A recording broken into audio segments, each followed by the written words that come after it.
Sentence भी हिंदी में क्या होता है? वाक्य। अब सेंटेंस का एक्चुअल में सेंटेंस बना कैसे, उसका क्या मतलब है, इसको देखो। सबसे पहले लेटर्स होते हैं। सबसे पहले क्या होता है? लेटर्स। लेटर्स किसे कहते हैं हम? ए से लेकर जेड तक ये सब लेटर कहलाते हैं। A B C D dot dot dot ये जेड तक सब क्या है?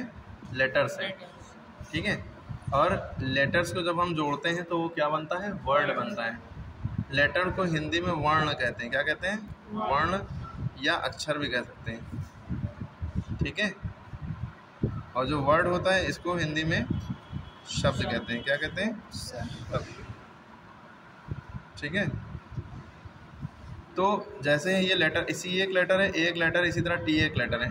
तो अगर हम तीनों को जोड़ें सी ए टी, तीनों को जब हम कंबाइन करेंगे तो क्या बनेगा? एक वर्ड बनेगा, ठीक है। तो ये वर्ड हो गया। इसी तरह एक वर्ड ये हो गया, एक वर्ड हमने आई एस इज लिखा है, एक वर्ड ये हो गया।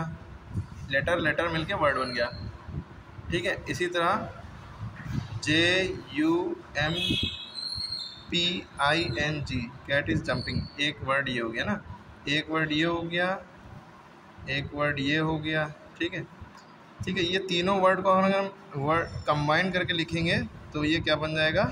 सेंटेंस। मतलब हम ऐसे लिखते हैं कैट इज जंपिंग, वर्ड को अलग अलग ना माने, ठीक है। ये पूरा एक होल टर्म क्या है? सेंटेंस है, ठीक है। इस सेंटेंस में पहली खासियत ये होती है कि जो इसका सबसे पहला वर्ड होगा, सबसे पहला वर्ड जैसे सी है तो ये हमेशा कैसे लिखना होता है? कैपिटल लेटर में। कैसा लिखना होगा? कैपिटल लेटर में। अब इसकी हिंदी भी सेंटेंस की, जैसे कैट इज जंपिंग मतलब बिल्ली कूद रही है, ठीक है। तो इस तरह कोई भी दुनिया के सेंटेंस हो सकता है, बस उसका एक अपना मतलब होता है और एक प्रॉपर ऑर्डर होता है। ऐसे नहीं लिखा होगा जंपिंग कैट इज, आगे पीछे नहीं होगा। कैट इज जंपिंग, जो काम को करने वाला चीज़ या इंसान होता है वो पहले होती है ना, और जो काम हो रहा होता है वो बाद में होता है। अब कैट इज जंपिंग, ये कैट का सी कैपिटल लेटर में होगा, आखिरी में क्या लगेगा? डॉट। ये याद रखिएगा, डॉट या क्वेश्चन मार्क लगता है। डॉट या क्वेश्चन मार्क लगता है। क्यों लगता है सर? क्वेश्चन मार्क जब लगता है जब सवाल पूछा जाता है इज कैट जंपिंग, तब क्वेश्चन मार्क लगेगा। डॉट जब लगता है जब सीधा से स्टेटमेंट हो, और एक्सक्लेमेटरी मार्क जब लगता है जब कोई एलास सुन रहे, इस तरह की चीज़ें हो, इमोशन फीलिंग की बात हो, सडन एक्सप्रेशन की बात हो, तब, ठीक है। समझ में आई बात? तो ये लेटर समझ में आ गया, वर्ड समझ में आ गया, सेंटेंस समझ में आ गया। अब सेंटेंस के बारे में दो बातें होती हैं। एक तो होता है पार्ट्स ऑफ सेंटेंस। क्या? Parts of sentence. Parts of sentence यानी कि सेंटेंस के हिस्से। दूसरी बात होती है सेंटेंस के बारे में टाइप्स ऑफ सेंटेंस। क्या? टाइप्स ऑफ सेंटेंस, ठीक है। अच्छा, टाइप्स ऑफ सेंटेंस को हम ये भी कह सकते हैं काइंड्स ऑफ सेंटेंस। क्या कह सकते हैं? Kinds of sentence. दोनों में फ़र्क समझ में आया? एक होता है पार्ट्स ऑफ सेंटेंस, एक होता है काइंड्स ऑफ सेंटेंस, ठीक है। अब पार्ट्स ऑफ सेंटेंस में क्या मामला होगा?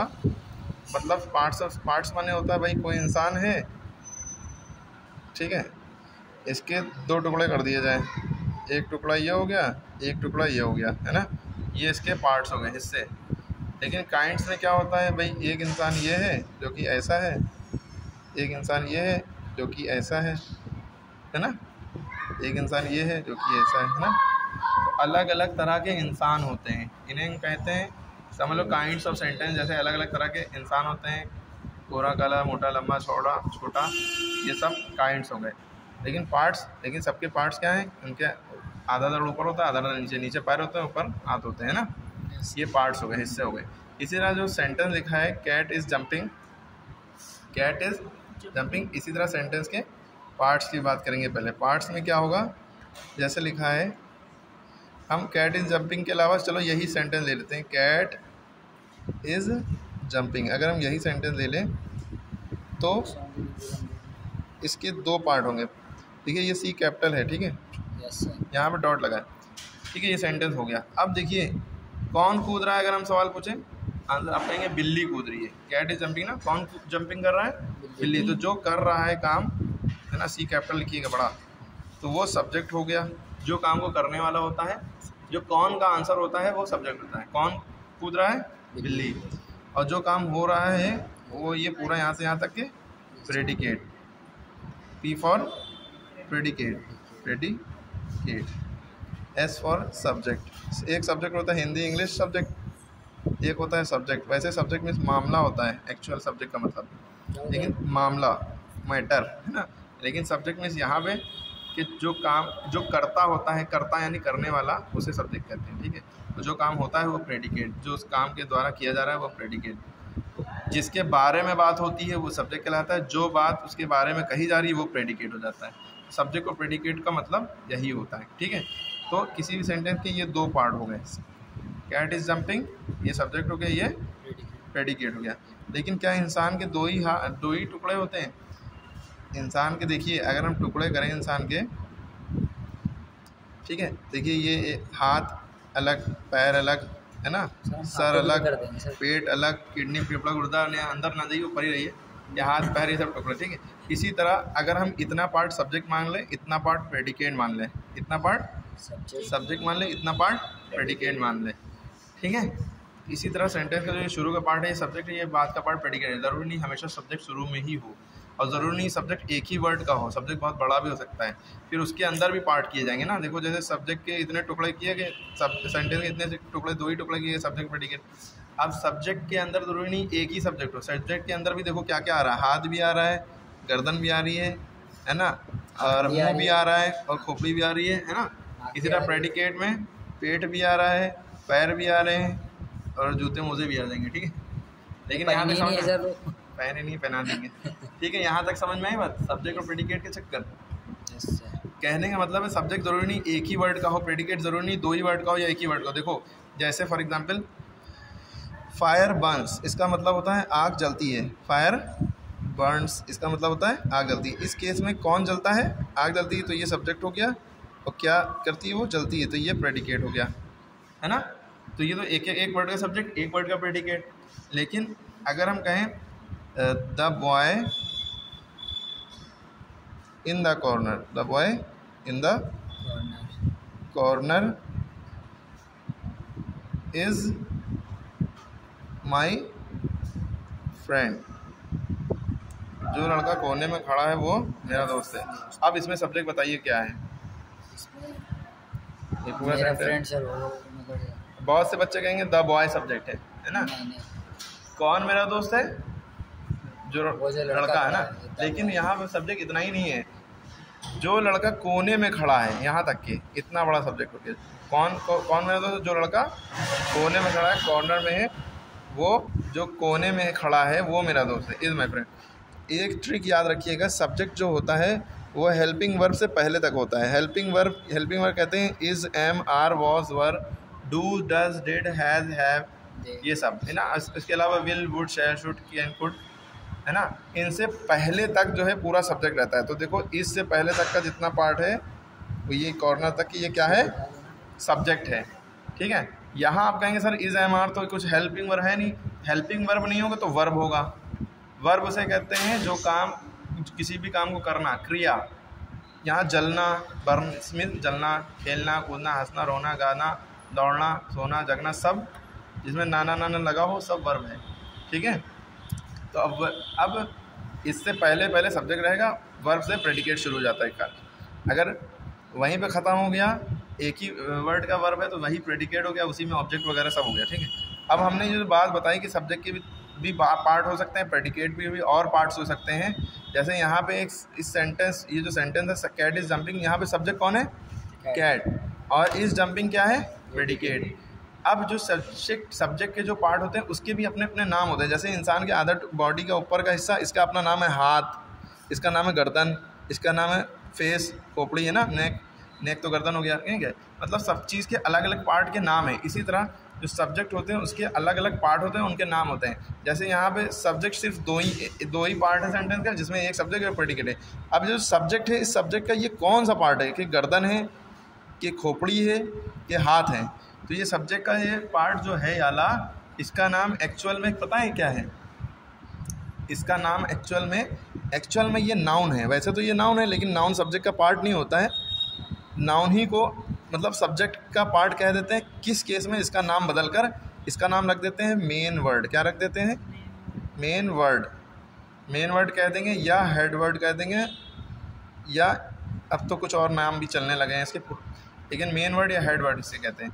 तो किसी भी सेंटेंस में सब्जेक्ट ज़रूर होगा, बिना सब्जेक्ट के सेंटेंस इनकम्प्लीट है। लेकिन अभी हम दूसरी तरफ जा रहे हैं, जैसे हम आपसे कहें कि स्टैंड अप, ये भी एक तो सेंटेंस है, स्टैंड अप भी तो एक सेंटेंस है, खड़े हो जाओ, लेकिन इसमें सब्जेक्ट क्या है? आप कहेंगे स्टैंड, नहीं, स्टैंड सब्जेक्ट नहीं है। इसमें हम किससे कह रहे हैं कौन खड़ा हो जाए? हम आपसे कह रहे हैं, लेकिन आपका नाम नहीं ले रहे हैं। हमने कहा स्टैंड अप, यानी इसमें हम आपसे कह रहे हैं, यानी तुम खड़े हो जाओ ना, यू स्टैंड अप। तो यू हमारा सब्जेक्ट है, सब्जेक्ट हिडन है, छुपा हुआ है। ठीक है, चलिए हम यहीं पे रहते हैं, वापस आते हैं। फायर बर्न्स में क्या है? ये फायर जो हो गया मेरा हेड वर्ड या मेन वर्ड हो गया। अब जो प्रेडिकेट का जो पार्ट है, ये पैर है कि पेट है कि क्या है? तो प्रेडिकेट का जो पार्ट है ये वैसे तो वर्ब है, ये क्या है? वर्ब है। तो ये प्रेडिकेट का पार्ट है। तो किसी भी सेंटेंस में कम से कम एक वर्ब और एक हेड वर्ड ज़रूर होना चाहिए। ठीक है, काम चल जाएगा, सेंटेंस मान लिया जाएगा। और उसके आखिरी में डॉट ज़रूर लगाना चाहिए। ठीक है, पहला लेटर कैपिटल ज़रूर होना चाहिए। ठीक है, इधर अब देखिए ये बड़ा सेंटेंस आ गया। इसमें क्या है? यहाँ पहले तो हमने पता किया सब्जेक्ट कहाँ से कहाँ तक है, यहाँ से यहाँ तक सब्जेक्ट। क्यों? हेल्पिंग वर्ब दिखा। Helping verb is am are होता है, इन हेल्पिंग वर्ब नहीं होता, इन प्रीपोजिशन होता है। हेल्पिंग वर्ब जो होते हैं is am are, was, were, do, does, did, has, have, had, will, would, shall, should, can, could, may, might, ये भी मॉडल ऑक्सिलरी वगैरह में आ जाएंगे। वहाँ से भी प्रेडिकेट शुरू होगा। इसकी जगह पे कुछ भी जो वर्ड बोले इनमें से कुछ भी आएगा, वहाँ से देखिएगा पूरा क्या होगा, आखिरी तक जितना भी बड़ा बचा हो वो प्रेडिकेट कहलाता है, पी फॉर प्रेडिकेट। और उससे पहले तक, हेल्पिंग वर्ब से पहले तक क्या रहता है हमारा? सब्जेक्ट। क्या रहता है? सब्जेक्ट। यानी कि ये पूरा यहाँ से यहाँ तक हमारा सब्जेक्ट है। अब हमने कहा इंसान की बॉडी के सब्जेक्ट में पार्ट भी तो होते हैं, हाथ, पैर, गर्दन, सर। इधर सब्जेक्ट के जो पार्ट होंगे अगर हम करेंगे तो सबसे पहले हम ढूंढेंगे मेन वर्ड को। मेन वर्ड नाउन होता है ज़्यादातर, तो बॉय हमारा इसमें नाउन है। ठीक है, नाउन ये हो गया हमारा नाउन। तो ये हमारा नाउन हो गया, नाउन को हम मेन वर्ड कह देंगे। उससे पहले, मेन वर्ड से पहले ज़्यादातर क्वालिफायर होता है, तो यहाँ पे ये क्वालिफायर हो गया। अब आप कहेंगे सर ये सब क्या नाम अजीब अजीब है? तो जैसे हाथ, पैर, हाथ, गर्दन, मुंह, ये सब नाम थे। इसी तरह ये सब्जेक्ट के पार्ट होते हैं। सब्जेक्ट के असल में 4 पार्ट होते हैं। पहला होता है डिटरमाइनर। क्या होता है? डिटरमाइनर। दूसरा पार्ट सब्जेक्ट का होता है क्वालिफायर। तीसरा होता है हमारा मेन वर्ड। क्या होता है? मेन वर्ड, इसको हम हेड वर्ड भी कहते हैं। चौथा होता है हमारा एडजेक्टिवल फ्रेज। ठीक है, एडजेक्टिवल फ्रेज। इसी तरह प्रेडिकेट जो होता है हमारा, ये प्रेडिकेट, इसके भी 2-3 पार्ट होते हैं। इसका एक पार्ट हो जाएगा हमारा, इसका मेन पार्ट क्या हो जाएगा? इसका मेन पार्ट होता है वर्ब। दूसरा पार्ट होता है ऑब्जेक्ट, और ऑब्जेक्ट के भी 2 पार्ट होते हैं, इनडायरेक्ट ऑब्जेक्ट, और दूसरा डायरेक्ट ऑब्जेक्ट। ठीक है, क्योंकि तो ये सब्जेक्ट और प्रेडिकेट के पार्ट हो गए। थोड़ा गिचिर पिचर हो गया, लेकिन इसको सही से बार वीडियो देखेंगे तो समझ जाएंगे। तो अब हम ये जो हम कह रहे थे कि मेन वर्ड को हमने सब्जेक्ट में ढूंढा। मेन वर्ड हमारा नाउन हो गया ये। ठीक है, उससे पहले हमेशा क्वालिफायर रहता है। क्वालिफायर कहते हैं जो एडजेक्टिव का काम करे, यानी क्वालिटी बताए नाउन की क्वालिटी दा बता रहा है। वैसे तो दा तो आर्टिकल होता है, एन दा आर्टिकल होता है, लेकिन यहाँ पे दा हमारा क्वालिफायर बन जाएगा। उससे पहले अगर यहाँ पे द यंग बॉय होता तो बॉय से पहले यंग लिखा होता, यंग हमारा क्वालिफायर हो जाता, फिर द हमारा डिटरमाइनर हो जाता। ठीक है, समझ में आई बात? ठीक है, इसी तरह फिर उसके बाद अगर हम बढ़ें, फिर मेन वर्ड के बाद एडजेक्टिवल फ्रेज। तो यह हमारा in the corner adverbial phrase हो जाएगा। आई थिंक यह एडजेक्टिवल फ्रेज जो कॉर्नर में खड़ा है। ठीक है, एडजेक्टिवल फ्रेज मान लिया इसको। ठीक है, उसके बाद अब हम प्रेडिकेट के पार्ट में आते हैं। प्रेडिकेट में हमारा जो मेन पार्ट होता है वो क्या होता है? प्रेडिकेट में वर्ब होता है, इनडायरेक्ट ऑब्जेक्ट, डायरेक्ट ऑब्जेक्ट। उसके बाद वर्ब क्या है हमारा? इज हमारा हेल्पिंग वर्ब है, इसी को वर्ब मान लें। जब वर्ब ना हो तो हेल्पिंग वर्ब ही वर्ब बन जाता है। माई फ्रेंड, ये हमारा क्या हो जाएगा? माई फ्रेंड, मेरा दोस्त, ये हमारा ऑब्जेक्ट हो जाएगा। ठीक है, वैसे कॉम्प्लीमेंट भी एक पार्ट होता है इसका। वो क्या है? कॉम्प्लीमेंट भी लिख सकते हैं इसको। सर ऑब्जेक्टिव है, ऑब्जेक्ट कह सकते हैं, कोई होता है। इतना डीपली आपसे पूछेंगे, बस आपको पता होना चाहिए इसके पार्ट्स के। अब ये हमारा अभी खत्म हुआ पार्ट्स ऑफ सेंटेंस। अब हम आते हैं टाइप्स या काइंड्स ऑफ सेंटेंस।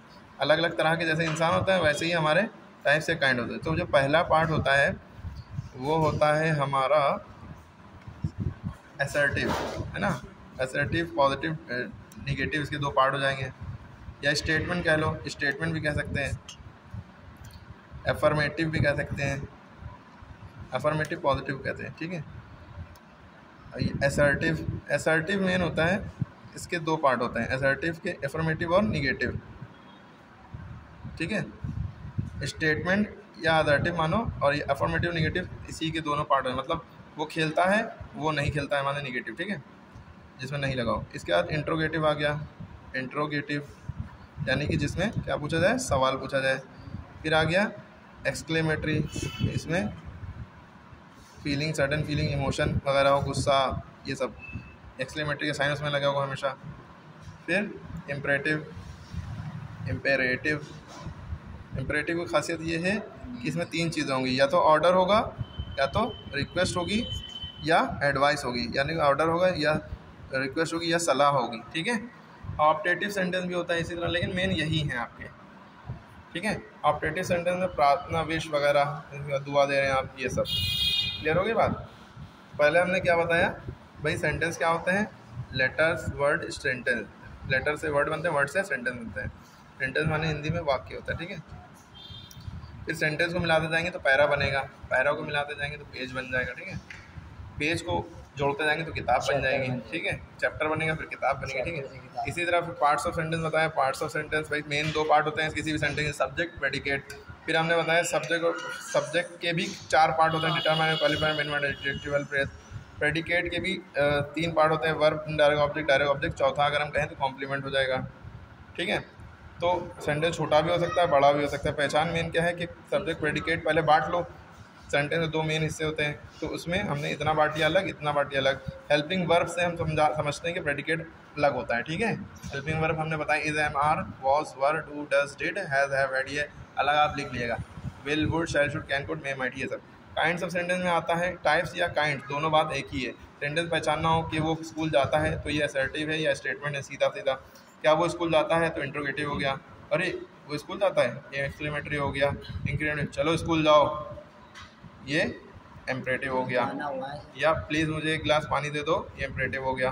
तुम्हें सिगरेट नहीं पीना चाहिए, ये भी इम्परेटिव हो गया, ठीक है सर। क्लियर हो गई ये सारी बातें।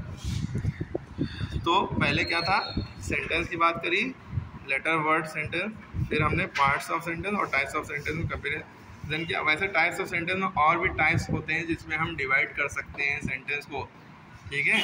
और भी टाइप्स होते हैं जिसमें सिंपल सेंटेंस, कंपाउंड सेंटेंस और कॉम्प्लेक्स सेंटेंस, है ना, ये भी आपने पढ़ा होगा। इसके अलावा बहुत सी चीज़ें होती हैं, फिगर ऑफ स्पीच वगैरह, चलो पता नहीं कहाँ भटक जाएंगे अभी, ठीक है।